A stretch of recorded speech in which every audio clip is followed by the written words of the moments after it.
All right, once again, we are going to go over Percy Shelley.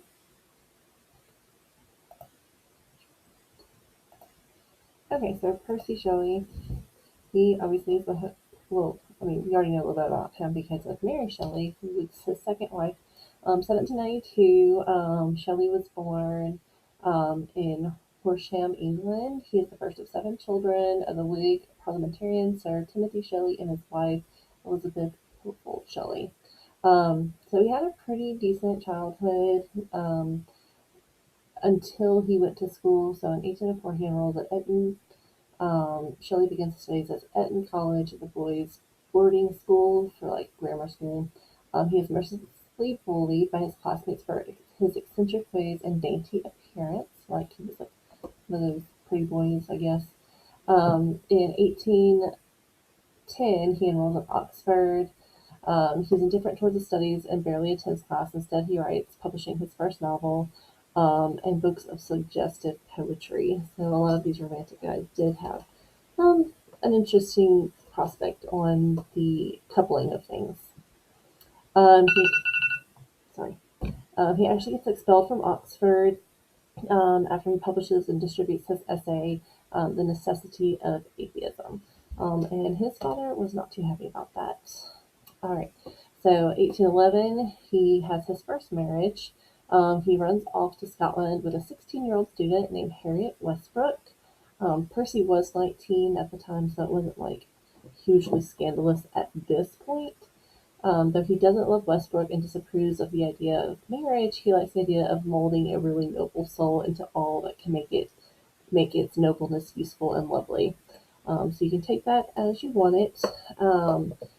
Honestly, some of the things like from what has been written about this period in his life. So we already know about Lord Byron and stuff. So Shelley was much the same way. It's reported that he actually asked his best friend to help him sexually with his wife, and his wife was very disgusted by that suggestion. So anyway, in 1813, they have their first daughter. In 1814, Shelley begins spending time at the home of anarchist political philosopher William Godwin, whose idea he admires. He absolutely thinks this man is great. So this is where he meets Godwin's 16-year-old daughter, Mary. Um, and remember, he was already married, so Harriet is expecting their second child. He and Mary fall in love. So right now, at this point in time, Shelley should be, I think, 22. So a 22-year-old falling in love with yet another, not, well, he didn't love Harriet, but falling in love with a 16-year-old girl. Okay. So in 1814, Percy Shelley and Mary Godwin eloped to Europe, accompanied by Godwin's sister, Claire Claremont. They spent 6 weeks touring the continent. Later on that year, Percy returns to London with Claire Claremont and his pregnant girlfriend, Mary Godwin. So basically, they ran out of money and had to run home. The couple is forced to live apart while Shelley goes into hiding to escape his creditors. During his time in hiding, he writes a poem, Alastor. November 1814, Harriet gives birth to Percy Shelley's second child, a son named Charles. And remember, Mary Shelley is pregnant. Well, she's not Shelley at that time, but she's pregnant right now as well.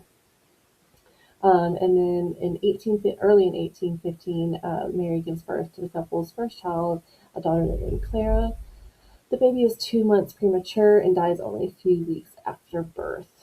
In 1816, Mary gives birth to the couple's second child, William. In June of 1816, that's when they had their summer in Switzerland. The Shelleys take a summer holiday in Switzerland with Claire Claremont, who was pregnant with a child of Lord Byron. So those of you that called him a playboy in your comments, I would definitely agree with you. Byron and Shelley become close friends. During the trip, Mary Godwin begins her novel Frankenstein because of the challenge. In 1816, Shelley's wife, Harriet Westbrook, commits suicide by throwing herself into a London river. So now remember, so Westbrook had their second child, and Percy's been running around different countries with Mary, and they got back together at some point because she got pregnant again with their third child. She didn't finish the pregnancy because she committed suicide while she was pregnant, so the child obviously died.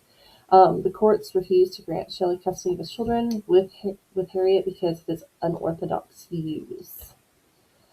All right, in 1816, Percy Shelley and pregnant Mary Godwin finally marry after 2 years after running away.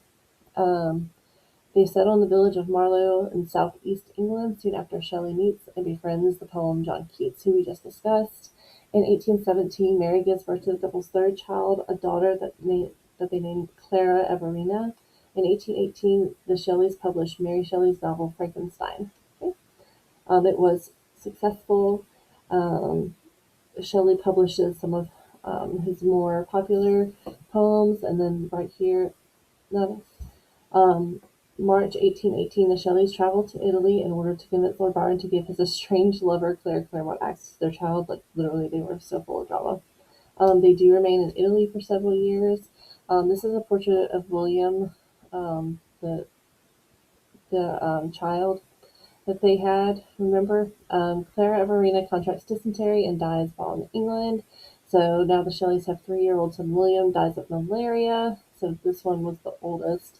So at this point in time, the Shelleys now have no living children, but Mary is pregnant with their fourth child. In 1819, they moved to Florence. She gives birth to the couple's son, Percy Florence. This will be the only one of their children to outlive his parents.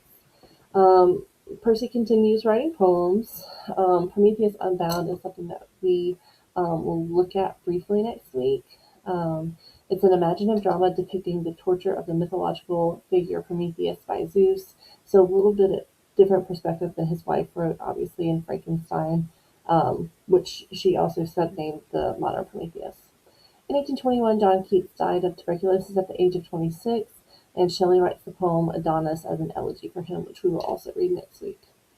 All right, almost done here. In 1822, Percy Shelley drowns in the Gulf of Spusa while sailing with a friend. The devastated Mary Shelley has his body cremated. She did keep his heart, and after she died, her son kept it and is buried with it. That's a little strange, but we already know these people were a little bit eccentric. In 1824, Shelley's poems halted.